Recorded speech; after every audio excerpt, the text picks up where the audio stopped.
ہے شباب اپنے لہو کی آگ میں جلنے کا نام، سخت کوشی سے ہے تلخ زندگانی انبگین۔ جو لوگ زندگی میں محنت کرتے ہیں، جد و جہد کرتے ہیں، اسٹرگل کرتے ہیں، اس کا پھل ہمیشہ میٹھا ہوتا ہے۔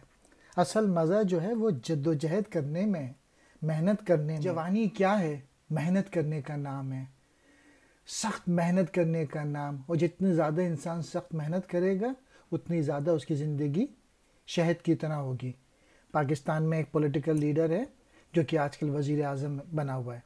اس نے شدید محنت کی کرکٹ کے دنوں میں، اس نے شدید محنت کی ہاسپٹل بنانے میں، اس نے شدید محنت کی اپنی پولیٹیکل پارٹی بنانے میں۔ اس وقت بھی 70 کے قریب ہے، لگا رہتا ہے، محنت کرتا رہتا ہے۔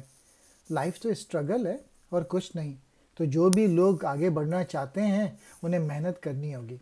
شباب کہتے ہیں جوانی کو، اپنی لہو کی آگ میں جلنا، نہایت محنت مشقت کرنا، سخت کوشی، بے حد محنت و مشقت کرنا، تلخ زندگانی، زندگی کی کرواہٹ، انبگین کہتے ہیں شہد کو،